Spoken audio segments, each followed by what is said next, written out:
All right. Hey, what's up, guys? Here for another episode of the Bradley podcast. And I'm here with a really special friend today. His name is Jason Melinger. Say, what's up, Jason? Hey, everybody. Man, I'm so excited to just dive in to this man and his family and their story. And there's so many questions that I have that I don't even think I've even heard yet.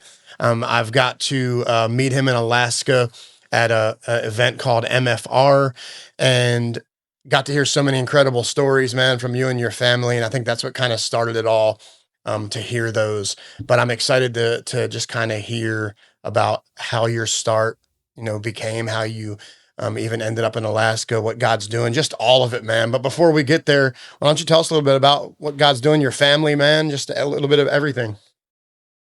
We're currently spending a couple weeks running around lower 48, visiting with churches and supporters and just trying to keep relationships going. It's difficult in the summertime. I always say summer's for work, winter's for relationships. Yeah. And so I have 4, maybe 5 months to do 17 months of work every year. Jeez. So we cram it in, and then try to focus on relationship building stuff when things slow down a little bit in the winter time. So Yeah. cut back from 18-hour days to 14-hour days. Yeah. Got a lot of extra free time now.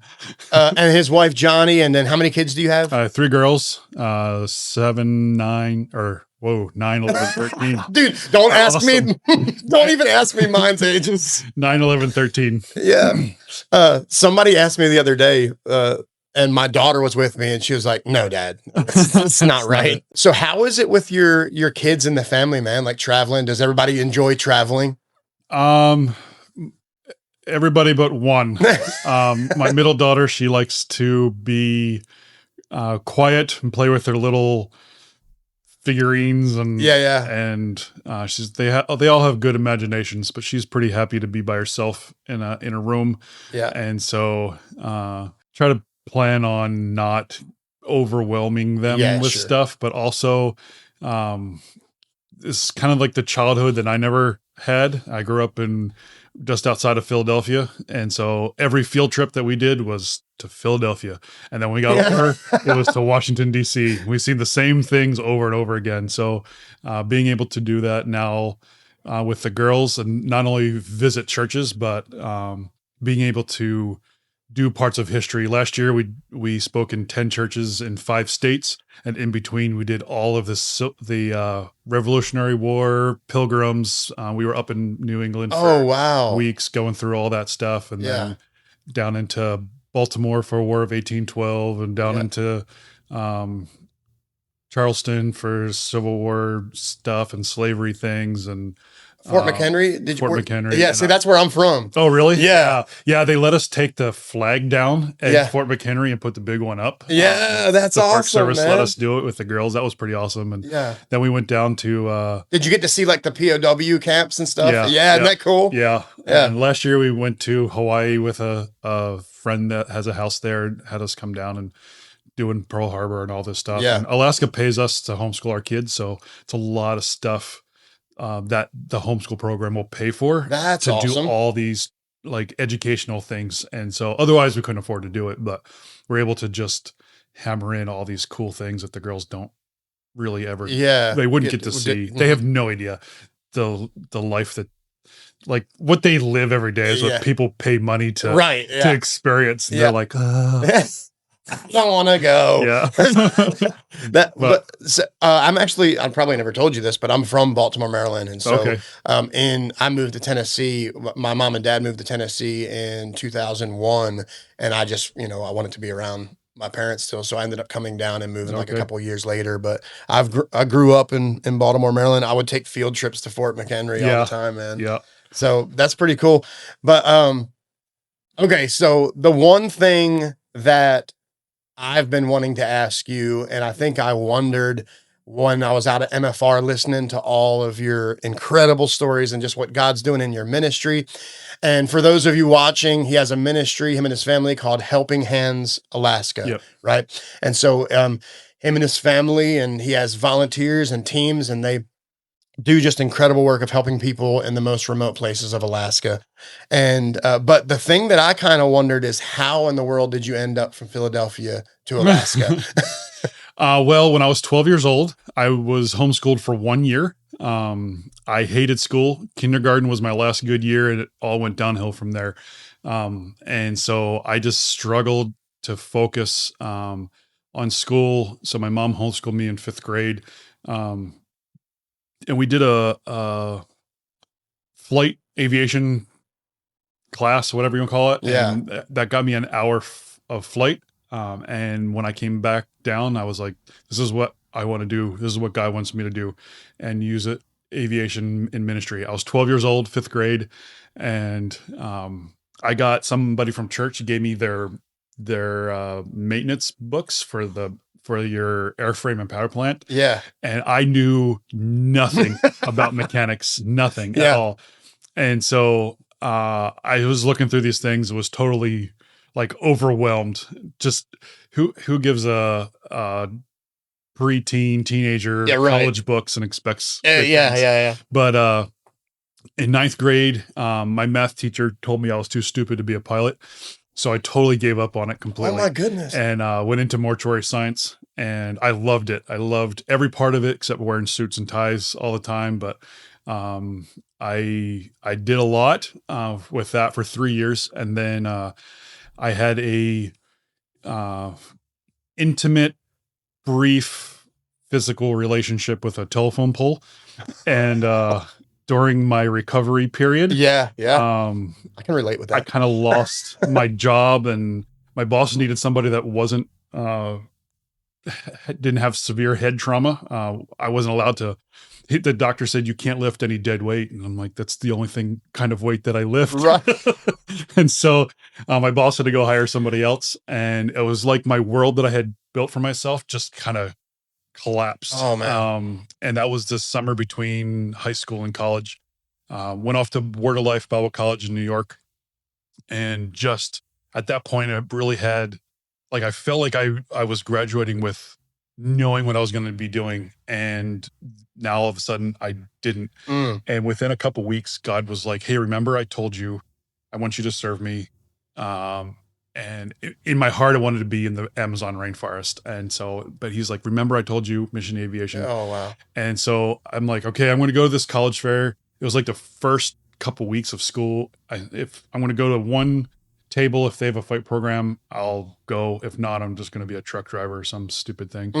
And so I ended up in North Carolina, and they gave me, normally you do your private pilot's license first, then you do your 2 years of mechanics, and then you do the rest of your pilot's license. Sure. And for some reason, they stuck me right in the maintenance side of it. And that was God's gift to me, because I didn't have any money, and I didn't want to go into debt, because I knew to be a missionary with debt was like a non-starter. Yeah. And so I didn't even want to start there. And so I was able to get my mechanics license first, and I was able to work for US Airways through that. I crammed 2-year program into one. I slept 3 hours a night and worked full time, went to school full time, and finished the mechanics part of it. And still had 4 more years of flight to go. But I was as burned out as a 20-year-old could be after a year of that.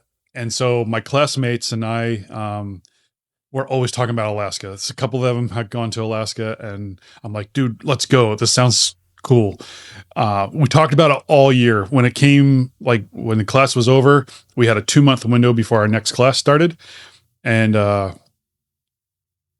planned this trip, and all of them flaked out. And I'm like, fine, I'm going to go live your dreams. Yeah. And so I went up to Alaska with Interact Ministries. They had come and spoken at chapel one day, and they're like, well, we don't really have like Bible schools or people projects. I'm like, I don't want to do people projects. I'm peopled out. I just want to work on something. Yeah. And so I ended up building a enclosed porch on a house in Grayling, and it's a village in Alaska, and then a roof on a church in Fairbanks. And during that time working on this roof, I had a friend of mine from my home church went along with me, and I just really felt like God's saying, just stay here. And it was the first time, like my family's lived in the same house since the 1840s. Like we have, everybody lives in this, in the same town. Yeah. And somebody dies, they just move into this house. And I was almost like the first one to leave. And, and the thought of like not going back, was comforting. And I felt like I fit in for the first time in my life in Alaska. And I had no friends. I knew nobody. Yeah. It was like, I don't know how to explain it. Yeah. But it was like, this is it. But it wasn't what I felt like God wanted me to do since I was a kid. And so I'm like, well, you really want me to stay here? And so I was talking with him down by the river one day, and it's at night. And I'm like, do you really want this to happen? It's like the end of October. And I said, I want to, like, I'm going to jump in with both feet. If I feel like this is what you want me to do. I'm not going to hesitate. So stop me if you don't want me. And like immediately Northern Lights just came across. Oh, come on. And I was like, well, he asked for a sign from the heavens. This is about as sign from the heavens as you can get. Yeah. But also Northern Lights happen in Alaska. So I was like, So I'm like, well, so I went back to Pennsylvania and I told my parents, I said, I'm only here long enough to get my stuff and I'm driving back up in, my parents were not having it. Like, no, this is a dumb idea. I don't think you should do this. And then, a week or two later, we're watching TV one night and they interrupted the program. And I just had this big conversation fight. I don't know what you call it with my parents about like, I think this is what I should do. And they interrupted the TV and they said, go outside. This is the first time the Northern Lights have been able to be seen this far south. And I'm like, I'm looking up and I'm seeing this. I'm like, well, I guess I'm going to Alaska. Yeah. And so my mom made me wait till after my 21st birthday, I guess. 20th birthday. And so in January of 2002, I took off in my 1979 F100 two-wheel drive pickup truck that had my heater went out in Michigan. Oh my gosh. And it was between 40 and 60 below most of the rest of the way. I almost died. That's a great story. I met a angel, a for real angel that scraped me off the middle of the highway and saved my life that night. And I was freezing to death. And so, yeah, I guess I could tell you. You can. Yeah, I was about to say, hold on, we're gonna have to pause here for just a moment. Okay, so we're driving up, and I was driving with a friend who really didn't benefit that much besides having somebody there. Like he would drive for 2 hours, and then he'd be tired, and I'd drive for 14, and then switch over, and he'd do another 2, and and so we were heading up this hill in Canada. And the truck started bucking. Well, actually, back up at 10 hours. So he was driving, went up over this berm, and the road was full of buffalo. And I was like, just hit it. Like, you can't go off the edge. We're going to die here. Yeah. And the truck started sliding on the ice, and we went down over the edge, and we're like buried in snow over the, like up over to the windows of the truck. And again, it's 2-wheel drive, carbureted, old you're not getting out. 1979 truck. Yeah. So thankfully, normally you go up there and I don't see anybody for hours or days in that time of year. And this guy saw us go over and stopped, and he said, I'm going to go back down the road and try to call for help. So he left, came back about 30 minutes later. We are so cold. We haven't had heat in the truck for the last 2 days. Man. I just have a case of windshield de-icer that I'm spraying on the windows so we can see. Yeah. And he's like, there's a plow truck. He's the only thing big enough around to be able to pull you out. But he's 120 miles away. He left like 5 hours ago, and nobody knows where he went. And so we don't know if he's going to be able to get you out or not. Right then, this guy comes around the corner with this humongous, like 3 rear axle plow truck with wings on the side. Come on. He charged me $50 to put all of our chains together and drag us up out of there. And it was about 55 below zero. And so my fan belt broke, so I had no water pump. And so I'm trying to change the fan belt with my frozen fingers. I have all the clothes on that I own, and snap my power steering pump, trying to get this fan belt tensioned up. But about an hour and a half, we were back on the road. And the guys that stopped are like, we're working at this construction camp up the road. Spend the night if you want. And it's going to be safer for you. So we got there, and I'm like, we're 50 miles from Watson Lake. Let's just keep going. It's almost midnight. Nobody's going to leave Watson Lake come this way at midnight. Yeah. It was stupid of us to even try to keep going. But we passed the camp. We started up this mountain, and about a third of the way up, the truck started bucking and shaking. And oh my gosh. And I was like, dude, did you put antifreeze in the fuel? And he said, no, I forgot. And so the carburetor totally froze up. Oh, good Lord. And we couldn't get the truck started. We tried to like turn it around, but I had a little trailer on the back, and we tried to get the 4-wheeler off the trailer, but it was cased in ice and snow. Gosh, man. So I got it like half off. Couldn't get the truck turned around, and finally the battery was dead. I tried pouring heat down in the carburetor. That didn't fix it.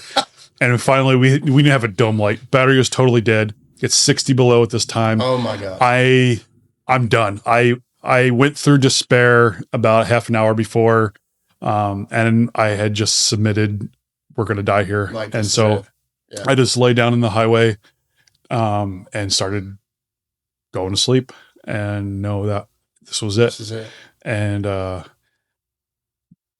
don't know how long it was, minutes, seconds.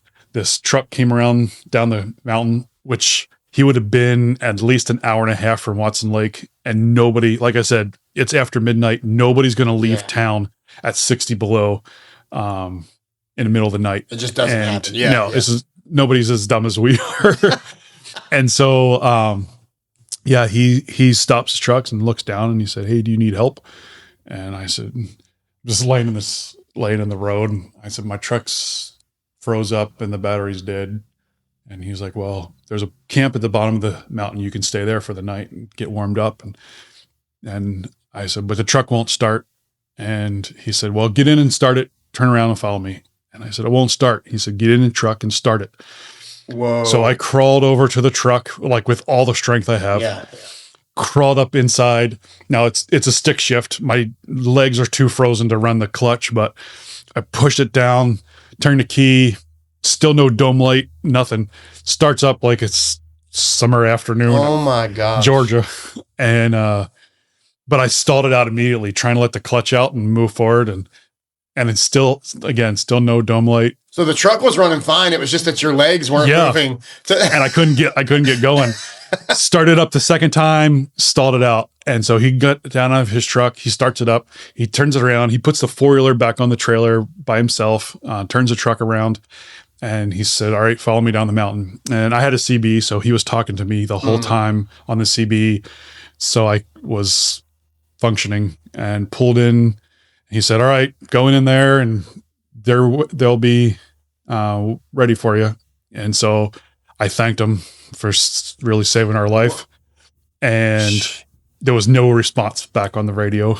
And I was like, hey, thank you for helping us out. And there was nothing. And you can see 5 miles down the road, there was no trucks out there. Wow. It was just us.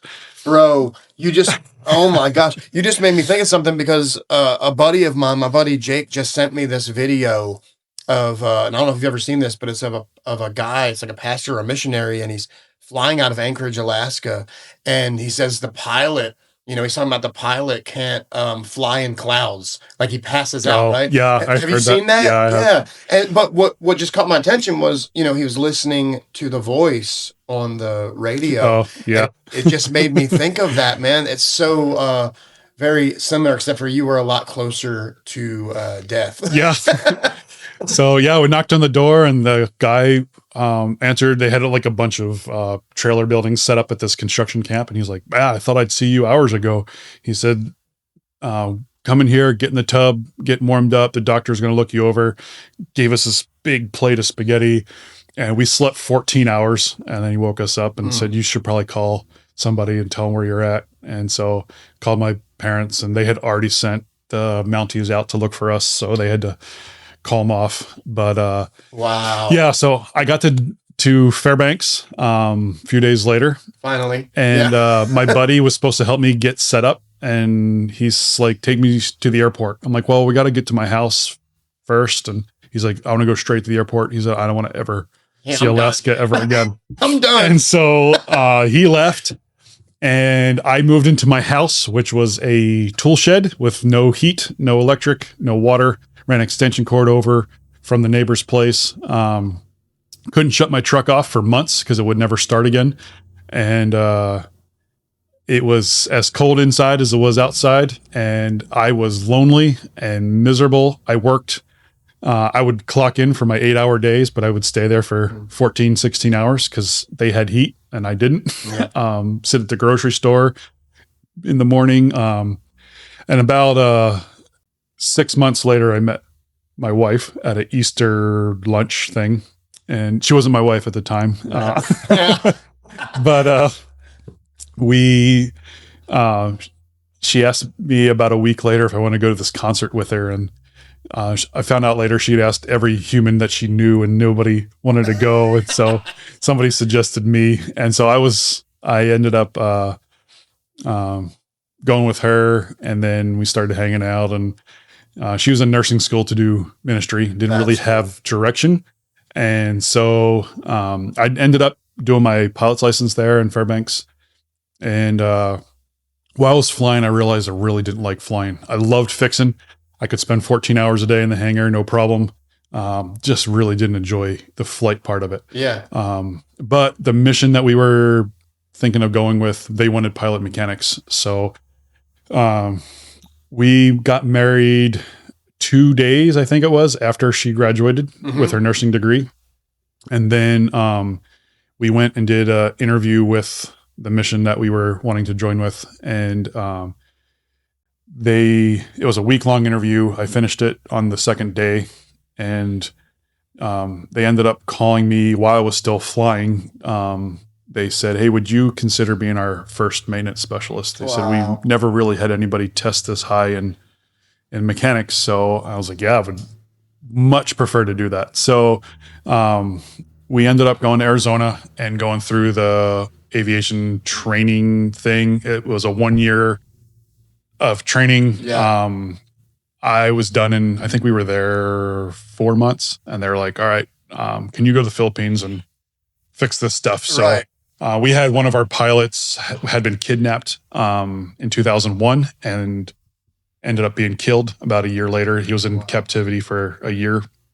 And during that time, they had a guy come in and fill in with the flight as the pilot. And he was an Air Force pilot and couldn't land a single engine Cessna on a wet runway without a tailhook, I guess. So he wrecked 3 airplanes in a few months. So that was my first job in the Philippines, was to get these planes up and running. So that took me a couple years of working on that.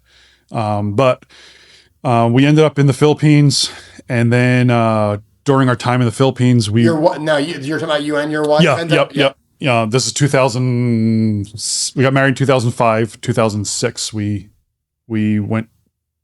2007, I guess we left for the Philippines in the first time, and then we had to come back because one of the planes was so bad I couldn't do it there. I needed specialized jigs and stuff. So I did one over there, and then we came back to the States, and I did the second one, and then I went back over and finished over there with the other one. But the airplanes, we realized, were fantastic to get these church planners and Bible translators out to their villages. Took off days of hiking and hassle. But once they got to the village, they were really struggling to get their work done. They were Bible translators, teachers. Yeah. They knew how to speak Latin and Greek and Hebrew. Oh, well, yeah. They couldn't use a hammer and a screwdriver, maybe like stab a coconut or something. Yeah, but, so we had a friend that cut his hand really bad. Broke a jar, candle broke, or the knife he was digging the candle out with broke the jar, and the knife went through his hand, cut the tendon to his middle finger. He was out for almost 8 months getting surgeries to reattach this tendon. And I'm like, why are you using candles? Like, everybody's got solar power. And he said, well, somebody fixed my solar about 8 years ago, and it hasn't worked since. So we only have enough power in the middle of the day to run the computers for the translation work. And so at night, where we have anything left, so we have to use candles. So I flew out to his village. Took me about 3 days to redo his solar system, get everything fixed. Knew nothing about solar, just making it up as I go. Studying on the way or researching, And so when I was done, he had all kinds of power. Everything was working great. At that point, it probably wasn't even much. You're talking about 2007, so there wasn't a whole lot of like, I can't even remember. No. You probably had to just put together a plan yourself. Yeah. There was no, I didn't have any internet or even. Yeah, that's right. Guessing. And I actually once I actually went to class for solar, when I started doing it more, I had to go back and like, okay, I totally screwed up some stuff. So I need to come back in and do this before you die. After we were done, he's like, I can't believe you got rid of 8 years of frustration in 3 days. And so another guy called me a couple weeks later. He said, we've been in our village 27 years. My wife hauls water from the river. She was 62 or something like that. 3 times a day, she hauls water from the river. I have all these pipes have been under my house for 27 years, but I don't know. Is there any way you can make indoor plumbing in our house? So we I had a Toyota Hilux with 9-inch lift on 36s with winches and lockers. And so we put it on a barge or on a ferry, took it to a different island, drove in this dirt bike trail with my truck, with tanks and stuff loaded in the back, and spent about 5 days collecting rain, putting up pipes on the gutters to collect rainwater off the roof, to pump it up to the top and just have a gravity feed system. And then she would just stand in the kitchen and turn the water on and off and cry. And so we quickly quit doing aviation and just started going into all these villages. And so you've seen this pattern of like God was beginning to use you to help people and fix things that nobody else could do. Maybe not nobody else could do. Nobody else would do. Nobody else would do, yeah. And so I always tell everybody, no matter what you do, no matter how good you are, there's always somebody better. Yeah, that's so true. But if you're willing to go do it, God's going to use you, and he's going to, I don't know how many times God has given me the solution, especially in dreams. I dream the solutions to problems all the time.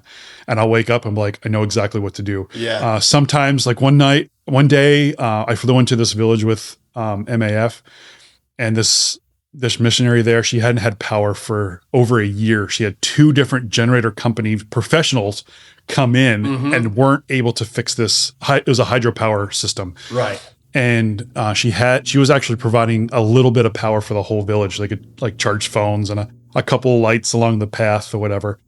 But I went in and he's like, you got 45 minutes and we got to get out of here for weather. And I'm like, dude, there's already been professional guys. And you want me to do it? You want me 45 minutes? So I'm walking down there in my flip-flops and I'm like, God, I need you to show me where the problem is fast so I can get this done. Wow. And so I step into the creek and I open up the side and I lean over and I touch this thing and it just blows me back and totally got electrocuted with 880 volts. Oh my power. God. Oh and I was like, hey, I think I found the problem. And somebody had just used wire nuts with grubby fingers and it was just a bad connection. Yeah. And it took me less than 5 minutes to get it fixed. And I come stumbling back up out of the river. And an electric jolt, with this twitch. And anyway, so for the next several months, we kind of bounced around the Philippines in between language school, going into different islands. Now, was your at this point this is kind of like the beginning, right? Yes. Yep. Of ministry, and so you're seeing this pattern of God and how He's using you guys. At this point, was Johnny doing anything in nursing while you guys were there? No. Too? So initially, we were going to go to Papua New Guinea because they had a huge clinic and a huge flight program. Okay, but because of my maintenance aptitude, they put me in the Philippines where there wasn't anybody. Oh, gotcha. And so she was a little bit bummed, but realized that her calling was to follow God and follow her husband. Yes, but of course. No, she was doing sonograms with pregnant women and like helping out with. She did a lot of wound care. Like there's a lot of burns and machete cuts on people. So yeah, she actually became a tropical diseases specialist. Yeah. And got her midwifery stuff done. Yeah. And so she was able to do a lot in a place with very little. Okay. Like these people are always getting cut. Like, you get a wound, a scratch from a briar or something in the jungle, it's going to get infected so easy out there. And so she would just open up this guy's like dirty t-shirt bandage that he put on, and it's just like, you're going to lose your leg in 3 days. Yeah. This is bad. And just lancing stuff and oozing pus things and cleaning boils. Gnarly, and they don't bathe in a lot of these places. It's just not, there's not a thought of it. And so she was doing nothing close to what she trained for, but then we just kept training her and so she could be useful. But during this time, our coworkers did not like us doing this stuff. The leadership of the Philippines said that you're making friends too fast. You could overthrow us and take over. Like the thought of being in an office every day, I would rather like stub my toe every morning than sit in an office every day. On a Lego. And so step on a Lego. But they ended up, they made us read this book called Searching for Significance and told us that we can't, we don't serve to help people. We only serve to make ourselves look good. Mm-hmm. And so they used our spiritual gifts, our natural gifts that God gave us as sin, and use it as a reason to push us out of the country. And we actually got kicked out of the Philippines after 10 months of kind of doing this new thing. And so just under 2 years we were there, and I was devastated. We were failures. Like we had planned our whole lives to be here. Right. We had spent hundreds of thousands of dollars of our money training to do this. Yes. And it was over. And I couldn't believe that. I've never been treated so bad ever in my life. And it turned out these guys were doing it to a lot of people. Some of the most horrible people I've ever met in this organization that we were with. And they just destroyed us. They destroyed us physically, spiritually, emotionally. Our marriage was a mess. To speak against them was to speak against God himself. And so we took our anger out on each other, and that just tore us apart. And so we ended up in about 3 years of counseling, a lot of rage, physical abuse. I was a mess. She was a mess. I was suicidal. And the mission couldn't care less as a whole, except there was a couple really godly men and their wives who stepped in and brought us back from the brink. Thank God for that. And so our pastor in Alaska sent us to a place in Colorado, in Manitou Springs, organization that helps ministries, people in ministry that have been destroyed by their ministries. Gotcha. And with Andy and Tom and Britt helping us and their wives, they made us useful again for the kingdom.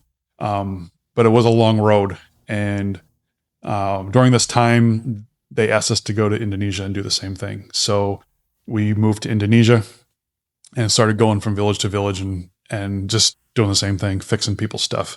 When Indonesia was fixed, we moved to Papua New Guinea and started going through and doing the same thing. And then back to Indonesia, back to New Guinea, and then Colombia, South America for, I don't know why, that was stupid.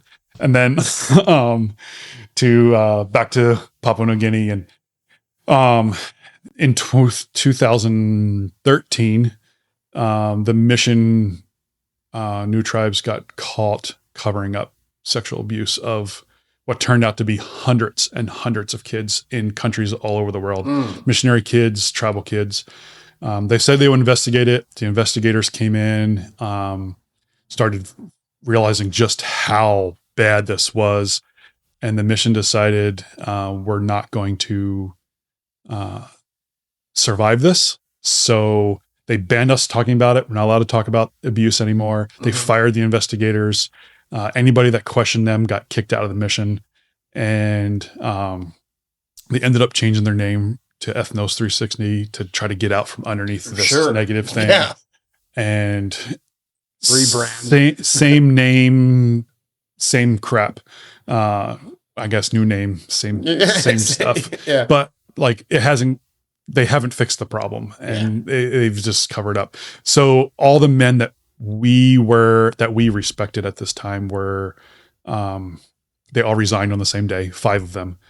And I'm like, they said, we want nothing to do with this. The mission refuses to deal with this in a godly way. We're out. We're done. And some of them had grown up. Like that's all they knew. They were born into the mission, and they're like, we'll try our hand somewhere else, but we're not going to be part of this. They encouraged me to stay if I could. And I just couldn't. I made it about a year, and I was just angry all the time with our coworkers who were okay with it. As long as they didn't have to go work a real job, they were willing to continue covering up this abuse. And the abuse was still happening in different places. And so we reported abuse when we were in South America, and the mission said, oh, well, you don't understand the culture. And I'm like, in what culture is this okay? Is adultery and rape okay? Yeah. And they're like, well, just leave it alone. And so I immediately reported it to somebody else, and the executive board sent somebody to me and said, if you don't leave this alone, we'll take administrative action against you. And oh my gosh, bro. They weren't even out to the end of my driveway when I called back to headquarters and reported it a third time. Yeah. And so they turned around, marching back, and said, you're out, you're done. So they took our money, they took our support, they took everything. I was so angry at this time. We packed up our stuff, and we had already kind of been setting up with our churches in Pennsylvania to go and say, a change needs to be made. I can't keep going like this. Now, we already had dates set up to speak it with missions committees and stuff, but now the message was, I just quit or was kicked out, or I don't know what you want to call it. Yeah. But I'm never going back. And I guess we're done ministry. So on our way to Pennsylvania, we called our pastor in North Pole, and he said, in Alaska, and he said, we don't want you ever in another mission. Come back to Alaska. There's missionaries here that have no support. He said, come here, do what you've been doing. I'm like, well, that's a good idea, but I have 100 supporters that I'm responsible to, and churches that they're my employers. Like, I can't just do whatever I want and hope that they're okay with it. So that night I had a missions committee meeting with the First Church in Pennsylvania, and told him what was going on. And he said, have you ever considered going out on your own and just go back to Alaska and go serve God? And I was like, well, not till about 2 hours ago. and he said, that's what we want you to do. Oh my goodness. And I was like, well, okay. Next night I had another missions committee meeting, and the guy says, we're having the same issue with another one of our missionaries. He said, have you ever considered just going on your own and serving God? And I was like, well, people like you to have an organization. And he's like, well, we think that you could do it. If anybody could pull it off, you could pull it off. Yeah. And he said, if this works, we might do the same thing with this other family. And he said, if you're willing to give it a try, we're willing to stand behind you. So we spent it took almost 3 months to call 100 people and say, this is what's going on. Like, just got tired of telling the same story. You just want to make up something. Yeah. Like, yeah, we found out these people were lizard people, and oh yeah, so just got tired of answering the same questions, but it had to be done. Yeah. And it quickly became evident that people were going to stand behind us. So in June of 2015, we moved back to Alaska. My wife is from there. She did not want to return. Yeah, I wasn't happy about that. A prophet has no honor in his home country, sort of thing. But it started to make sense what God was doing a decade before. Now, we had spent 10 years and bouncing around Asia, proving to people that we're self-starters. We're willing to put in the long hours. We don't need the constant oversight to be sure that we're doing what we're doing. But we also, during that time in Alaska before we went overseas, was me, like our youth group there's 3 Christian schools in town, and our youth group had 3 different Christian school kids. Well, those Christian school kids had friends that also went to the Christian schools, and I would have them over at our house, which opened me up to the churches that these other kids went to. And so we had this really good base of connections in Alaska. And so when we came back, it was almost like we never left. I would think I was back for maybe a week before one of the pastors in the village out on the West Coast, he said, I heard you're back. Could you come out here? We haven't had water in our church for 8 years. Is that something you can fix? Yeah. And I'm looking at my finances. Like, we have maybe $600. Oh my Everything goodness. we owned, we moved to Alaska with our 2001 Chevy Tahoe and a 16-foot trailer with my toolboxes and like everything we owned in this trailer. And I'm like, it's $1,200 for me to fly out to this village. Right. And I'm like, yeah, sure.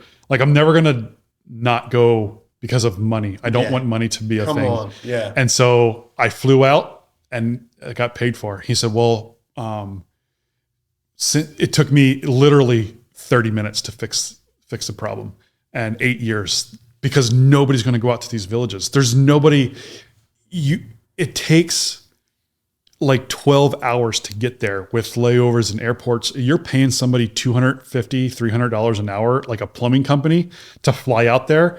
And then I needed a crimp ring.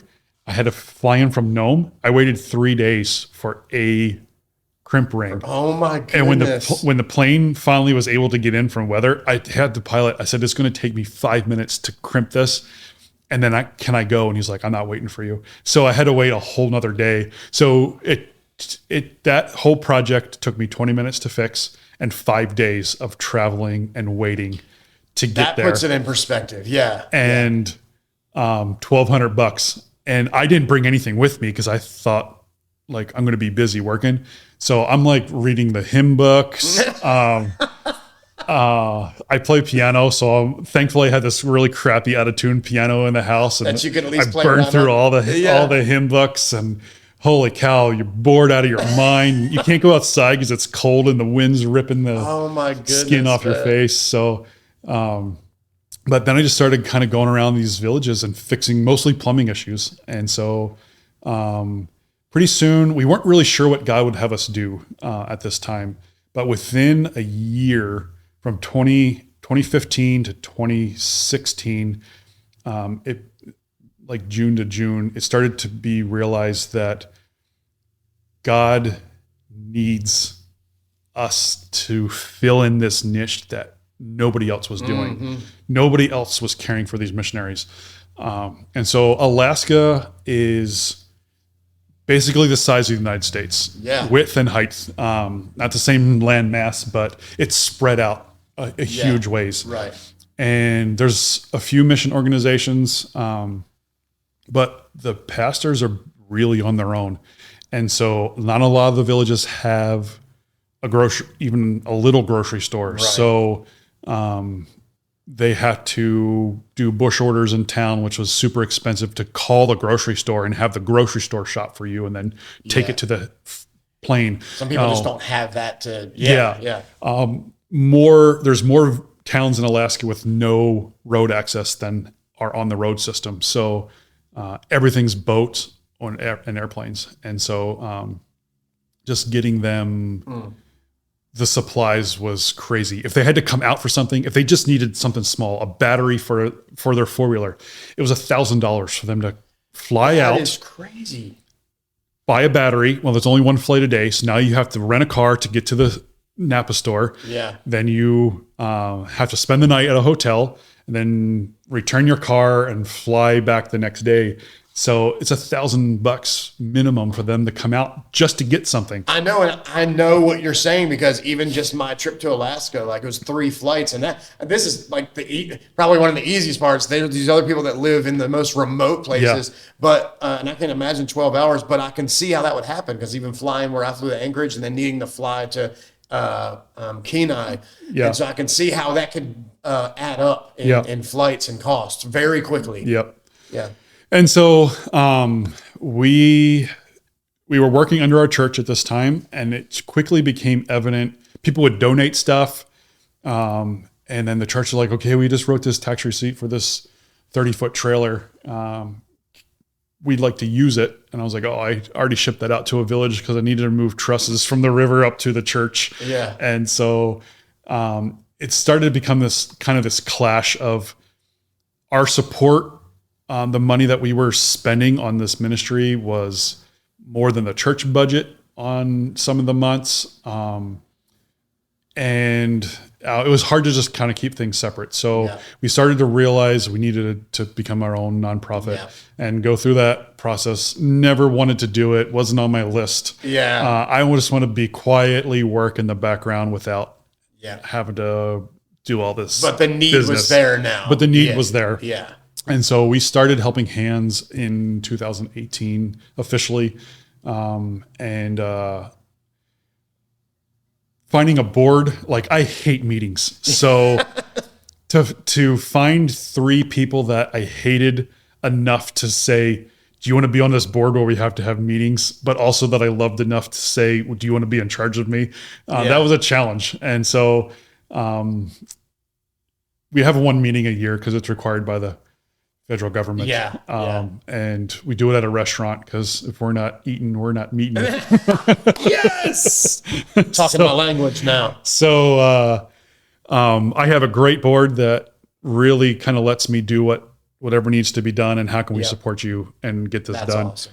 And so for the first 2 winters, I went back to Papua New Guinea. I love the jungle. I hate the cold. I hate snow. And so I just kept leaving.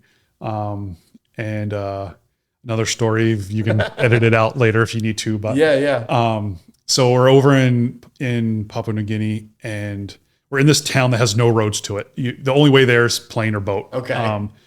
And I just am struggling to get going on this trip. Like, normally I just, let's go fix this. We'll go fix this, whatever. It's just like nothing's clicking. And one night I was with some friends and we were talking about Acts and how Paul wanted to go into Greece and God said no. And he said, well, I want to go to Asia then. And he said no. And then he's laying there, he's sick, he's beat up, and he has this vision of this guy from Macedonia that comes in and says, we need you in Macedonia. Mm-hmm. And so he gets up, he walks out and gets Barnabas or whoever it was that went with him and says, we're going to Macedonia.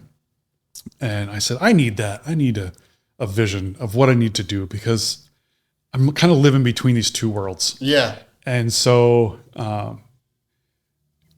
the next day I'm working in the shop and somebody bangs on the gate and I go open up the gate and it was these 2 guys. And they had this little generator. They said, we heard that you were here and you could fix this generator. Nobody else can keep it running, get it running. And I was like, well, I don't know if I'm the only one that can fix it, but I'll take a look.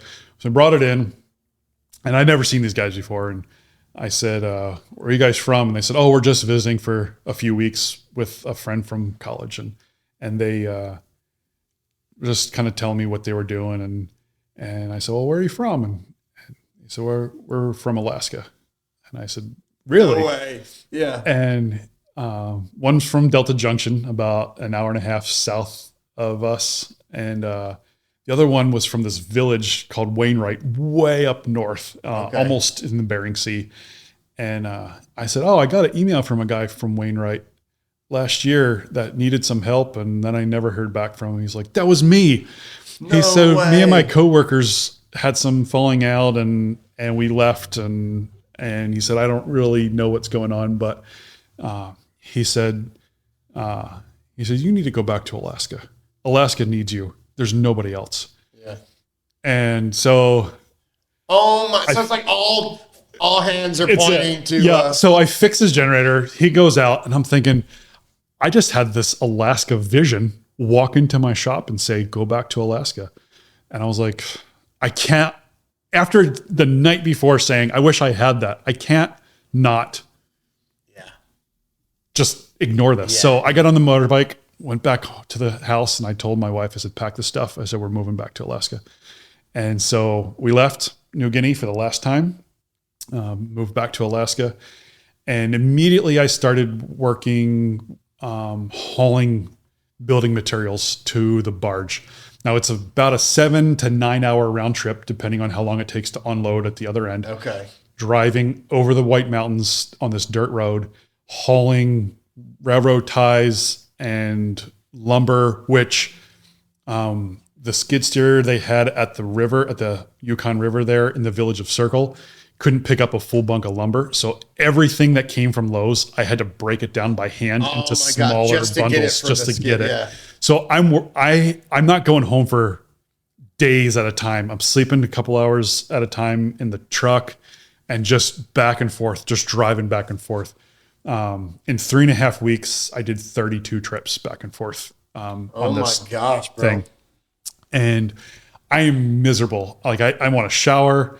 I'm tired. I'm sleeping in the truck. I wake up about 6 o'clock in the morning, and the sun's up 24 hours a day there. So it doesn't matter what time of the day. You can do whatever you need. I drove the last hour or so to the Yukon River, 7 in the morning. Nothing happens in a village till 10. Like everybody stays up late, wakes up late. So I don't expect to see anybody. I get to the Yukon River. I get out to get the skid steer that the barge owner has that I can unload with. This husband, wife, and this little girl come up off the riverbank.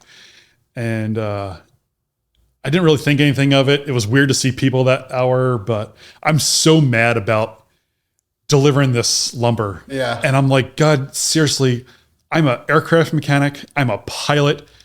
I have mechanical skills, electrical skills. I have all this stuff. Yeah. And now you have me hauling lumber. Delivering lumber. Yeah. And I'm so mad that this is my job, that this is my life. Like any moron with a driver's license can do this. Why are you having me do this? Yeah.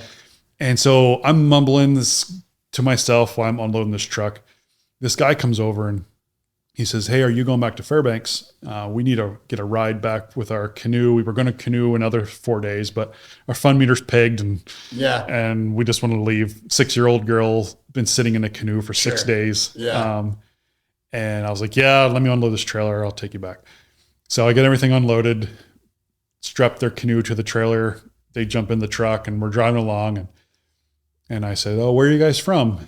And he said, oh, I'm from Michigan. I'm architect. My wife's a teacher. We just want to do some fun thing with our daughter. And I'm trying to, like, I don't really care. I'm trying to make a little bit of small talk, but I'm still miffed at my own life problems. And so I said, well, you're not from Michigan, because I've worked with people from all over the world, but I don't know your accent. Yeah. And it's very distinct. Yeah. He says, oh, I'm actually from Macedonia.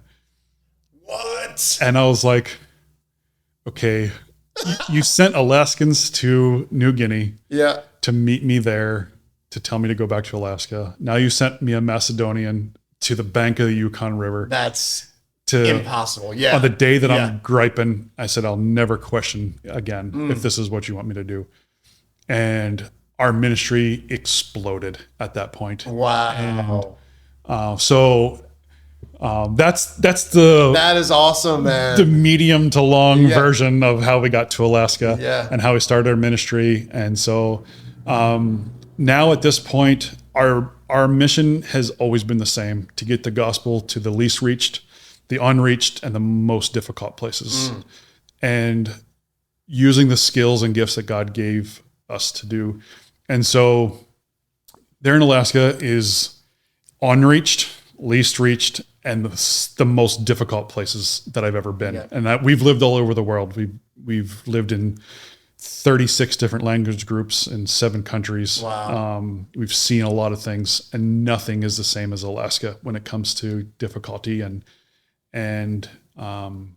just the evil that controls people out there. And so to have a pastor that's willing to go into a place that is at best indifferent to him being there, couldn't care less if you're here, whatever, to we hate you, get out of here, you are the worst thing that has ever happened. And they will destroy your stuff, steal your stuff, run you out of town if they have to. That's what these pastors, the very few, precious few pastors and missionaries that are willing to live in a village and get the gospel directly to the people that need it the most, they put up with a lot of abuse themselves. And they also have to see things that nobody should be experiencing. Just the sin, the evil, the death, suicide, murder, abuse, darkness, that they are dealing with constantly. And stand on the bank of the river saying, God, is this really what you want me to do? So many things that they could be doing that are easier. All they had to do was disobey God, and they could go do those things. But they chose to obey. And so our ministry has come alongside of them to take some of that burden off, to do what we can to prolong their time in the village so that they're not only struggling. Or giving up very quickly. And giving up quickly. So we handle a lot of their logistics. Now, grocery shopping, like I said, is just a difficult thing. If you don't have a store, if you have a store, you're paying $8, $10, $12 for a gallon of milk, $6, $7 for a loaf of bread. Wow. $6 for a can of green beans that you can get here for 25 cents. But they also have the stuff where the furnace quit for the church. Their pipes broke in their house, or so they got plumbing, electrical, heat, whatever other issues they have. And so not only are we doing the shipping and shopping for them, and then we take it either to the barge in the summertime, or we fly it out on there's 2 commercial little plane airlines that take stuff. But they can call us. They don't have to come back into town anymore. We can do that stuff, so they can stay focused on their ministries. They're not leaving all the time. We have a warehouse with donated food and housing supplies, and I get a lot of stuff donated from Lowe's and local lumberyard for things. So whenever they send me out a list of stuff that they need, if I have it for free, I can just give it to them, and I have a good bunch of stuff. We've got a dozen vehicles, 5 or 6 of them are for them, so they can use a vehicle and not have to pay $200, $300 a day to rent something if they can get one in the summer. So we have vehicles for that. So you've got a warehouse where you're able to get supplies and even sometimes groceries, or just or is it more of like building? It's mostly groceries. Groceries. We get grocery donations every day. Wow. And so we have we just bought 2 more $4,000 reach-in coolers, like you got a gas station or something. So we have three reach-in coolers for chill. We have a 500 square foot walk-in freezer and then a 160 square foot walk-in freezer. We started out with chest freezers, and after 15 chest freezers, I realized, okay, this ain't working. We need to build a walk-in. Yeah. So we built this little 12 by 10 foot walk-in. I was like, this is insufficient. So we built a 28 by 15, and that's insufficient now. It just keeps growing. Yeah. But then the rest of the warehouse is all groceries, a lot of expired stuff, but we go through and make sure it's still good. But things that they can use, not just for feed themselves, but also the Army donates a lot of food that's shelf stable, like the bee rations. Sure. And so when they don't have refrigeration and freezing abilities, they can just stick it in a cupboard.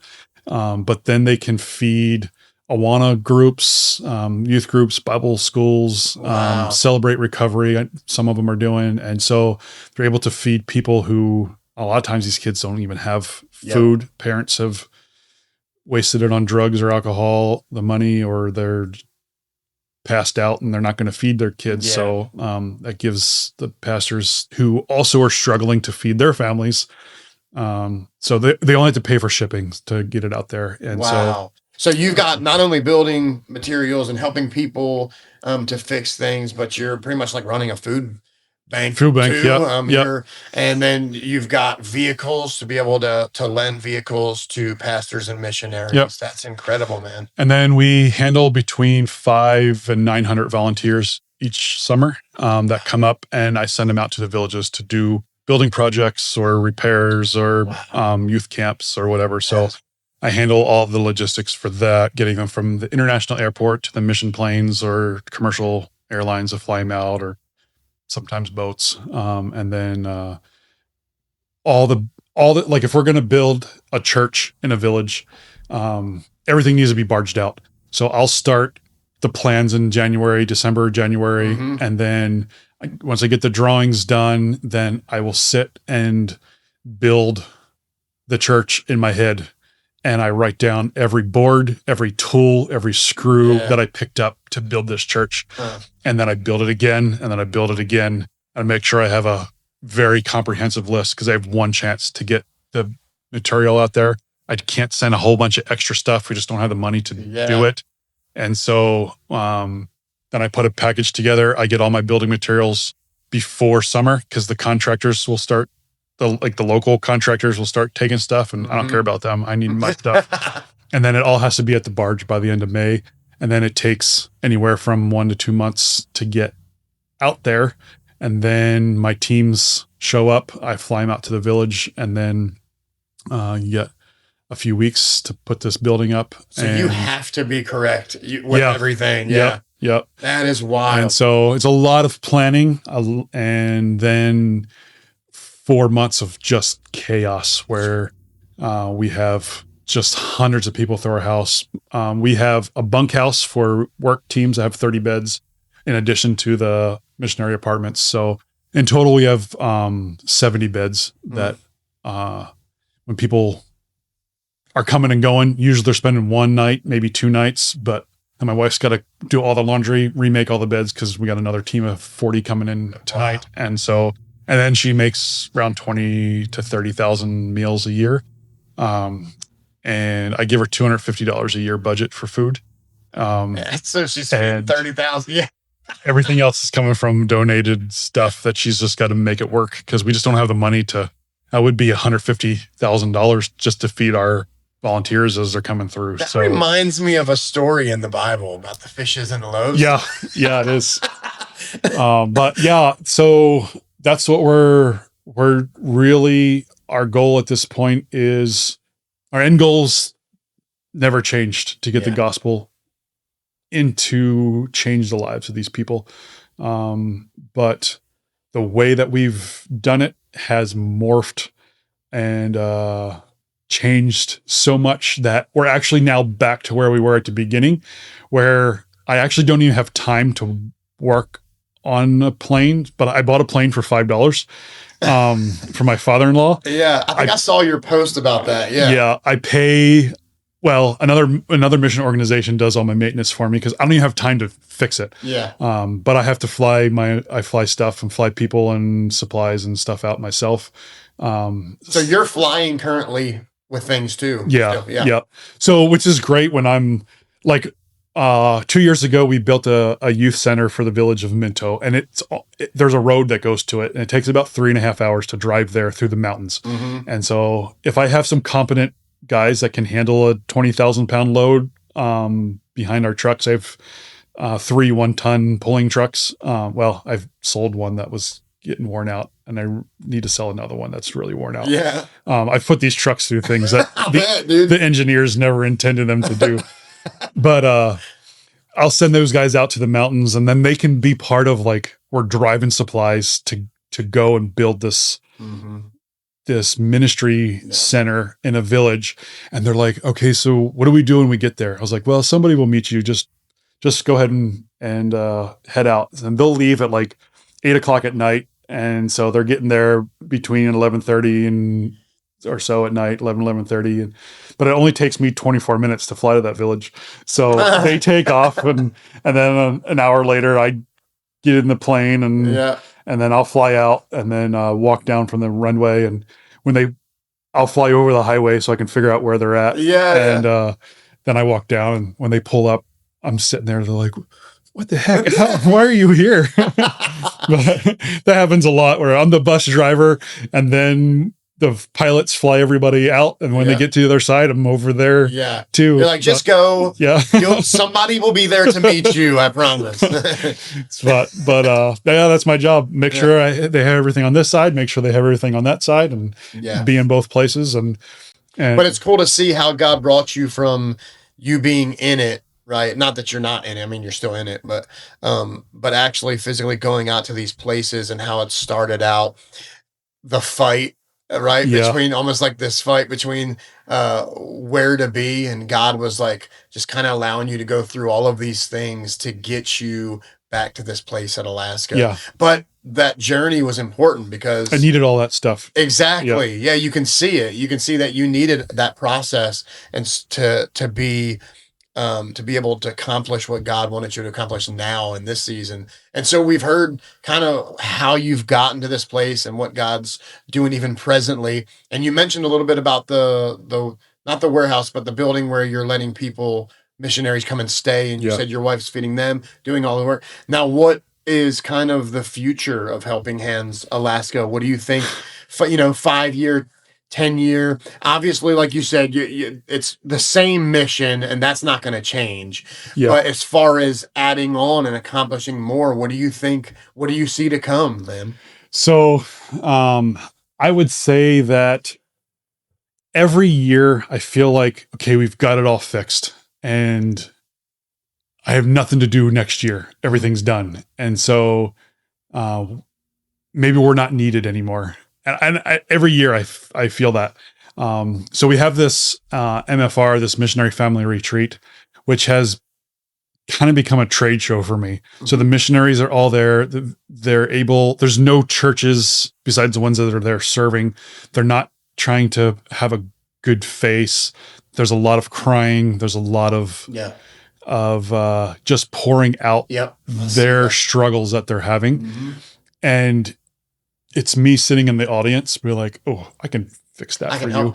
I can take care of that. Like this thing that's breaking you down is fixable. And so instead of you struggling another year, now that I know that it exists, let me take that off of you. And so I don't know, I feel like it's kind of overstating it to say I'm taking people's burdens. I guess I am. So now I got 45 of other people's burdens to add to my thing. But the load is light and the yoke is easy. Yeah, and so man. We are able to just hear and see not only needs that we can fill for the future, but like 2 summers ago, we had an ice jam that blocked up the river, the Yukon River, and totally wiped out the Bible camp. And the year before, they had canceled camp because a forest fire got 3 miles from the camp, and the firefighters were like, "You got to get these kids out of here." It literally takes a day and a half of constant flying to get everybody out, 4 people at a time. We can't wait till this fire's closer and then try to evacuate. So move out. So we canceled camp. That was really disappointing, to only do half a season. So the next year, the whole waterfront is wiped out. Basketball courts ripped out.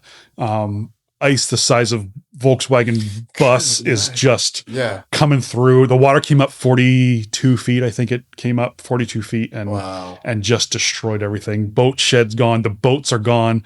Canoes are smashed. And the camp director is like, we got to cancel camp. And I said, we have 5 weeks. Do not cancel camp. And he says, we have to. We can't. We have no facility to do this. The basketball court's like the center of. I said, I will fix it. Do not cancel camp. And so I bought every sheet of plywood at Lowe's, Home Depot, and the local lumber yard, and all the other stuff I needed, and got it to the barge. And I said, I need to get this out there now. And so I made a call to another mission that I work with very closely with that. He's trying to do ministry amongst the Amish. And so I said, I need workers. And so I think we had almost 200 people out there for 3 weeks. That's awesome. Yeah. So we were, barge was stuck on the gravel bar. And so I was flying over it, trying to figure out if I could maybe help them see a way to get off, and just couldn't. I don't know. Can't really tell. River's all muddy, but barge ended up showing up an hour after all the work team got there. All the people got out. And so we had, I don't know, close to 60 people out there working, 60, 70 people. And in 2.5 weeks, we got everything rebuilt. And like the guys were running sawmill, making boards while they were putting it in. Yeah. Got everything fixed. And I pulled the last volunteers out as we were bringing campers and counselors in. So we were able to have camp and see these kids find Jesus. So like literally finished it right to the point of they were starting camp. Yeah. That's crazy. But yeah, so that was 2 summers ago. Last summer we were dealing with a fire, a house fire. One of the missionaries there that she called me in tears. They spent 20 years building their place, and 45 minutes it was gone. And she said, I don't have 20 years left to rebuild.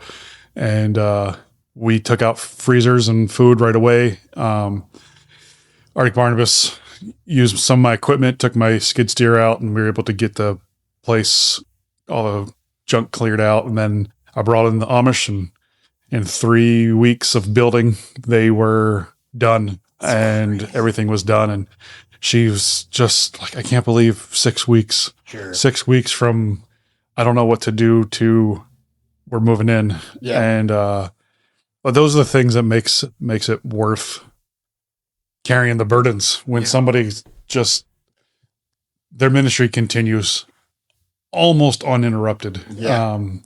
Because I have the resources and people available to be able to go in and get it done. But I would say thing that we need a lot is pastors. These missionaries that are out there are not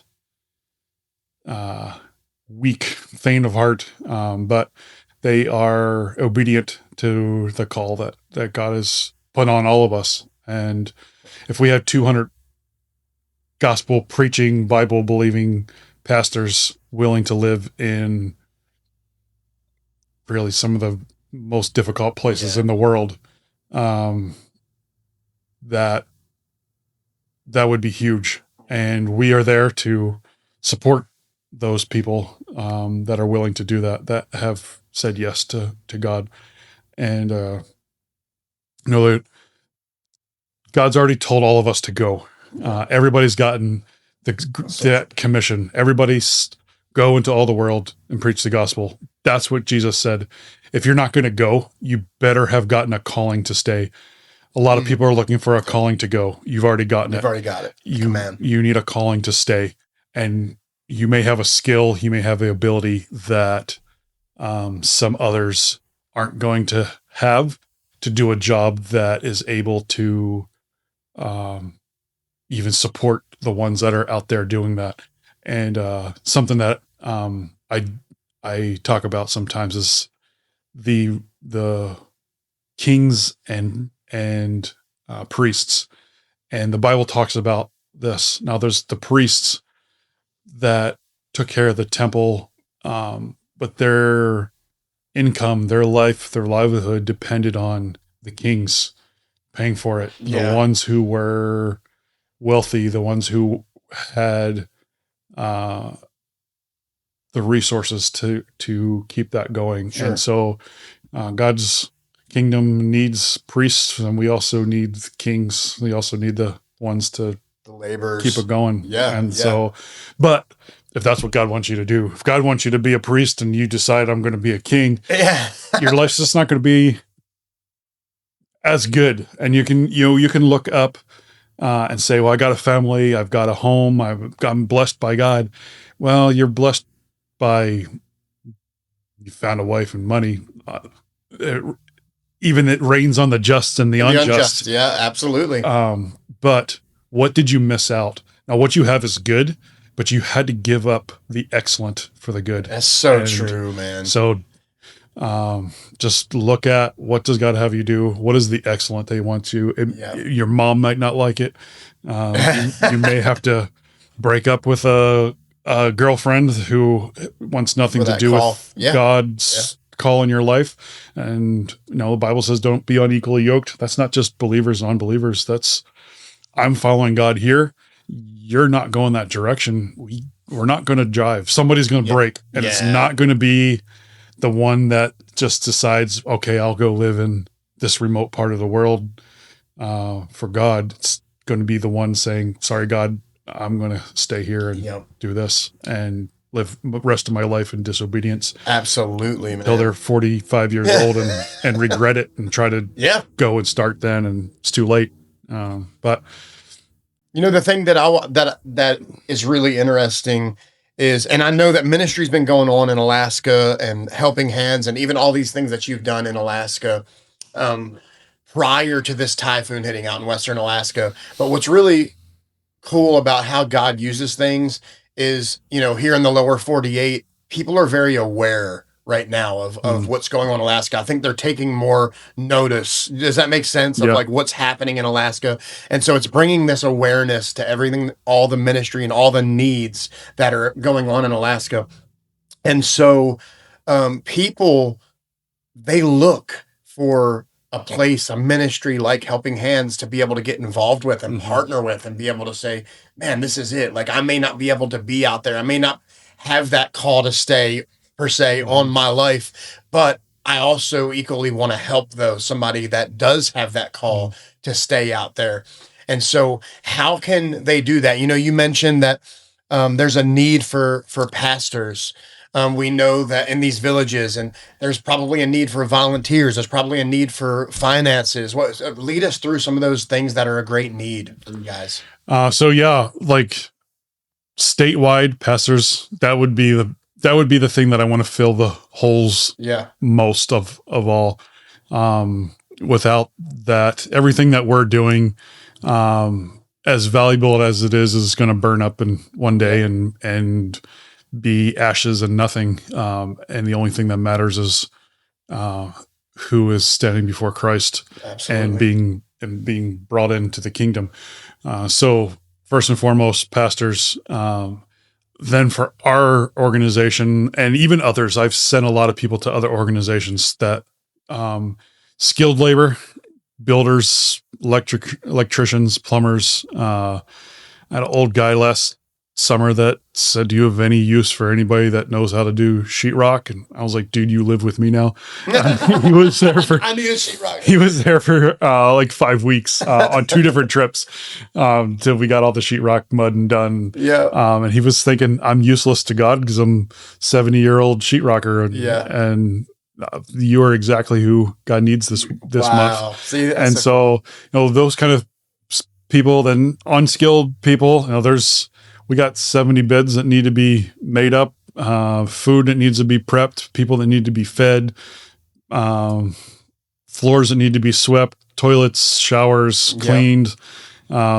If people aren't stepping up to help us do it, then I got to do that on top of everything else. And so we got heavy equipment, skid steers, big forklifts and things that need worked on. Winters are mechanicking season. So we're just getting into, our inspections and maintenance.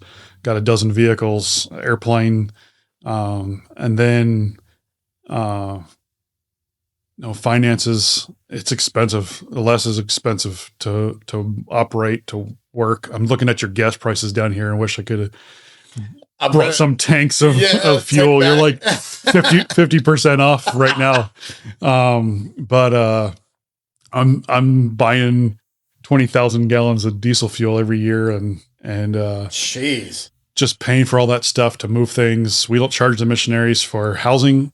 We don't charge them for the vehicles. We don't charge them for taking their stuff, for boxing and shipping, all that. So, that's comes out of our support and our funds. And then, that stuff is, raised by individual donors and churches that give monthly and one-time big gifts that are, sometimes for projects. We've got one of our supporters, who lives with us each summer, older guy that's retired, Air Force. And he's a good investor with his own finances, and he was in charge of the missions budget and stuff for our church. And he said that he's really loved working with us because he gets to watch us take $1 and turn it into $5 of work. We're raising money right now for a new 1-ton pulling truck, looking at the prices of trucks, and just makes me sick to think about spending $80,000 on a tool. But I also have my airplane only cost me $5, so that's it's not a good comparison. But anyway, just the finances are.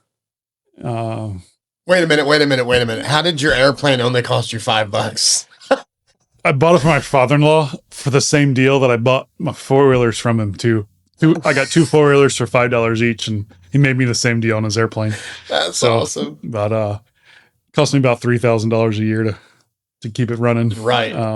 And then we've got another airplane that's being rebuilt right now. Trying to decide if we're going to keep it. I don't know if I can afford to keep it. It's really an awesome bush plane, but it's going to be worth about $300,000 when it's done. That's kind of an expensive tool. Yeah. So, that's the one I think I saw that you had posted a picture of on social media that you were fixing up. Yeah. Yeah.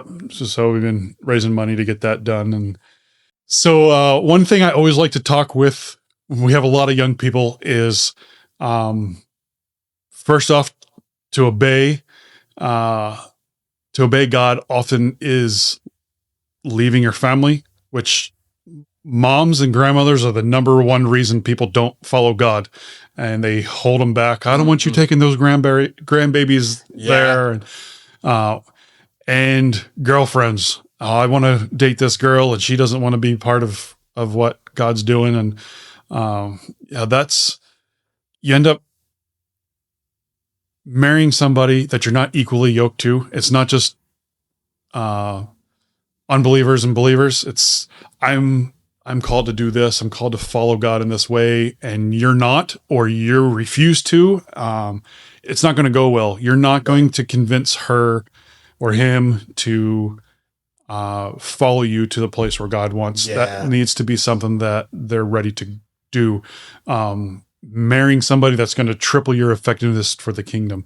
And then a lot of people see like, well, I got this great job. I have a family. I've got this stuff, and nothing's wrong with that stuff. That is good. It can be good, but you had to give up the excellent, and God wants the excellent for you. And don't give up the excellent in exchange for the good. And so we just really encourage people doing that, and then move. Peter when he wanted to change something, when he wanted to do something dramatic, and Peter was super impulsive his entire life. Yeah, he was. Yeah. And he told Jesus, Lord, if it's you, I want to walk to you. Let me walk on water. And he got out of the boat and he started doing it. He didn't wait for a sign. Yeah. He didn't even wait for Jesus's permission. Yeah. He just got out and went. Yeah. And if you want to walk on water, if you want to do something great for the world, for the kingdom in the world, you got to get out of the boat. If you want to walk on water, you got to get out of the boat. You got to start moving. Yeah. And you just say, okay, God, this is what I think you want me to do. Not 100% sure. I'm not going to sit here and wait. I'm going to start moving. If you don't want me to do it, stop me. If you want me to be still and wait for you, stop my moving forward so that I can be still. I have so many people that are just like, well, I'm just going to sit here and be still and wait for God to tell me what to do. Yeah. And well, you're just going to grow cobwebs and keel over and you never got anywhere because you're just being still your whole life. Start moving. So true. Yeah.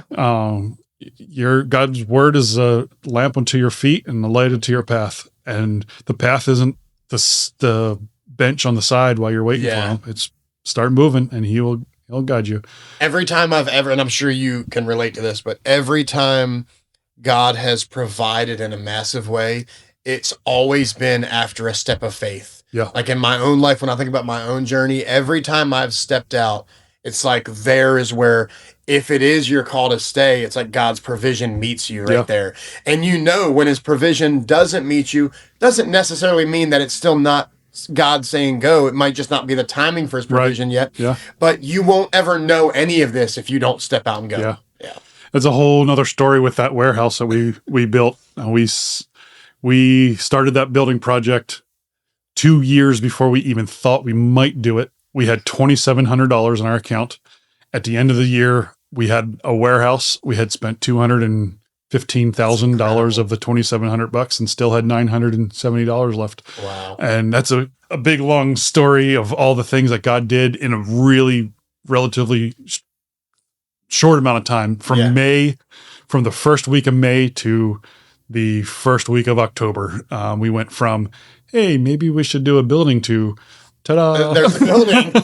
And now we're filling it. And God's just, he took care of it. There's literally nothing I can do of taking credit besides just hauling equipment, hauling the materials. He took care of the people, took care of the finances, just took, all right, we're doing it. And so in Helping Hands Alaska, you guys have a warehouse where you have a food bank. You have a place where missionaries can come and stay. There's beds, and they can come and stay the night, right?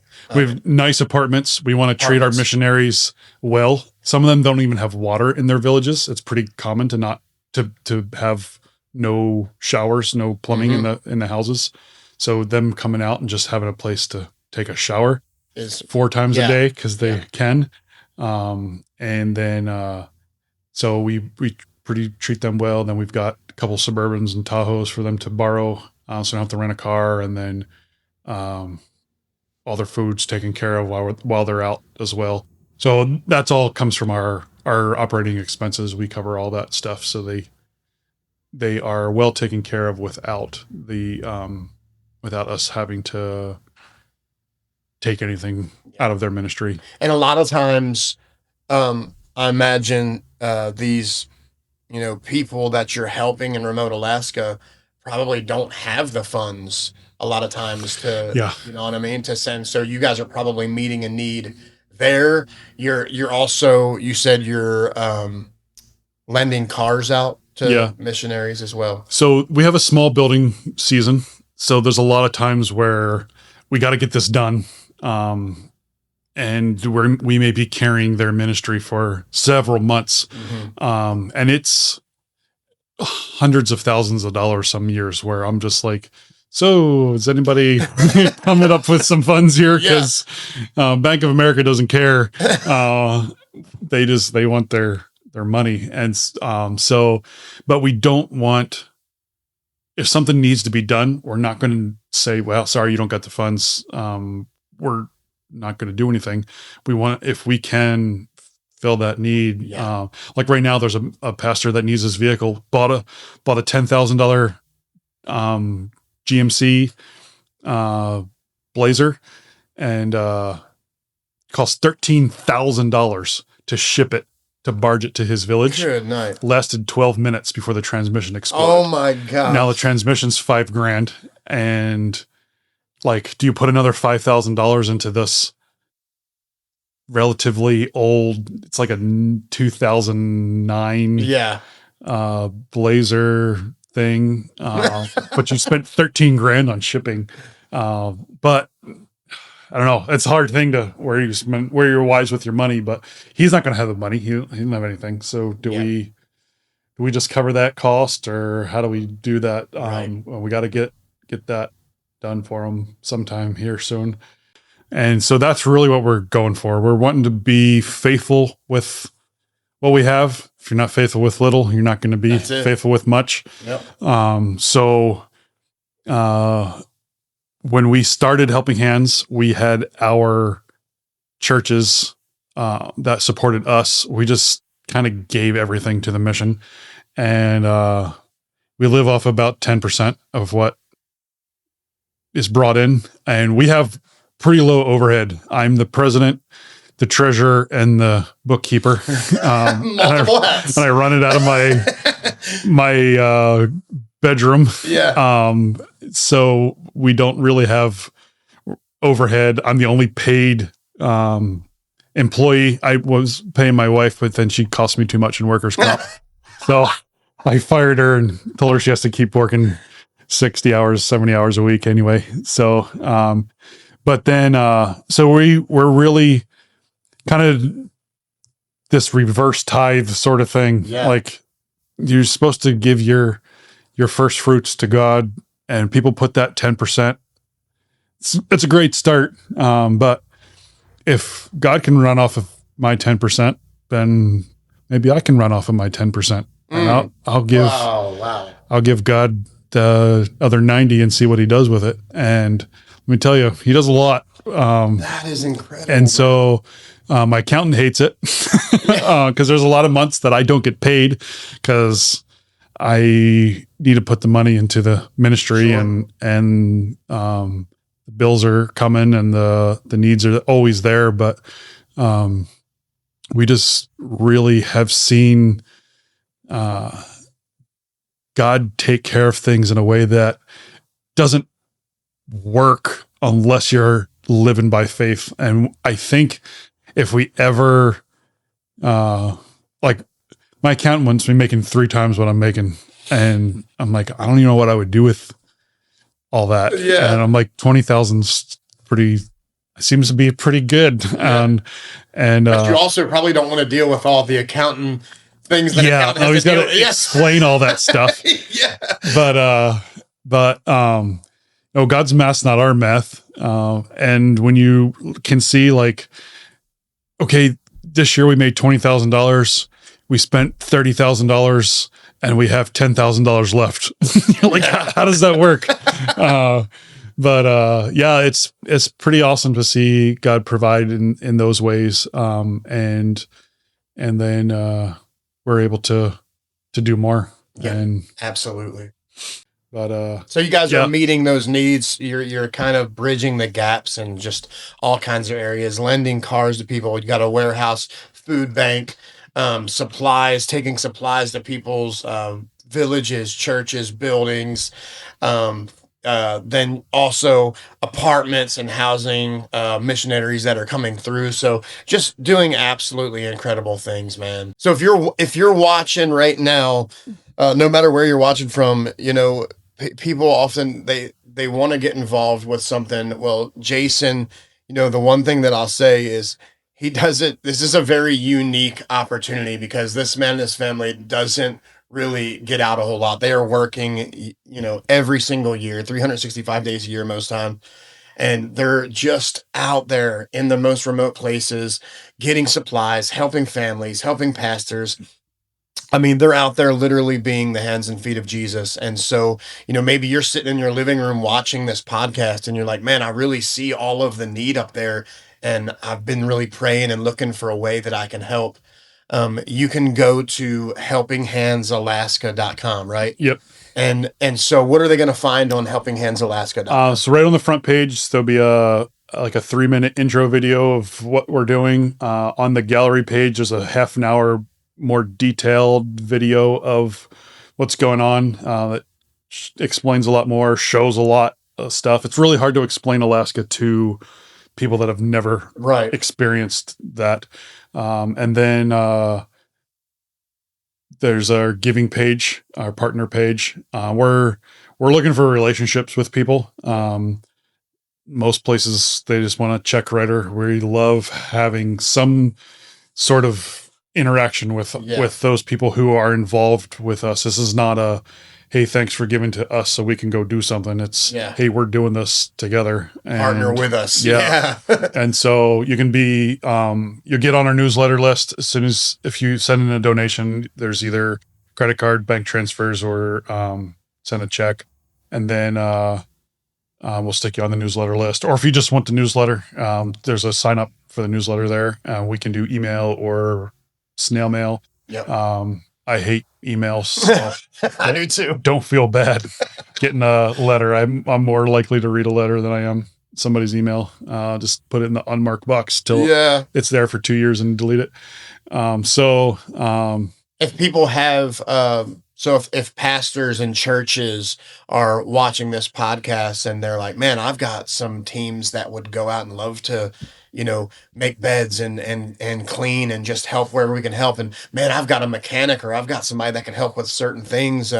Can they also contact you on that Helping Hands Alaska page? Yeah, we'll see how that works out. And timing wise, the hard thing is when I need the people the most is when I have the most people. Oh, wow. And so I end up with 60 volunteers going to camp and going to villages. Now I need 10 people to clean up after them and get ready for the next 40 people. But now I have to find a place for them all to sleep. So it's a little bit of a challenge, but we usually make it work. But it's but at least they could contact you. And you guys can carry that conversation. And then they can give on Helping Hands Alaska. Pastors, there's a need for pastors. So if you're a pastor watching this, and you've been feeling like, man, I feel like there's something more, like God has something for me to go do. Maybe this is maybe the stories that Jason has shared of what all he's walked through with his family is kind of resonating with your heart, and you feel like that could be something you would be involved with. Contact him, helpinghandsalaska.com, and at least, hey, you don't know, as you said about stepping out of the boat, man, right? Yeah. It's all about stepping out of the boat. And so sometimes you just got to make that step of faith and see what God has next for you. I love how Jason said we're all called to go. And so, whether it's your calling to stay there or not, you'll never know unless you step out and go, right? Start moving. So make sure you guys visit helpinghandsalaska.com and just see what the Lord puts on your heart and how you can maybe partner with this incredible ministry and everything they're doing. Jason, thank you so much for taking the time to come on the podcast today, man, and just share your story and your heart and what God's doing in Alaska, brother. I've just been absolutely blown away at hearing just the massive trials and tribulations that you guys have walked through to get to this place in ministry. And it's been a great opportunity to just talk and hear your story, man. So thanks for coming on and sharing everything. And appreciate it. Yeah, thank you. Yeah. So guys, until next time, go visit helpinghandsalaska.com, watch the videos, check out what God's doing in Alaska, and see how you can partner. We'll talk to you next time, guys. See ya.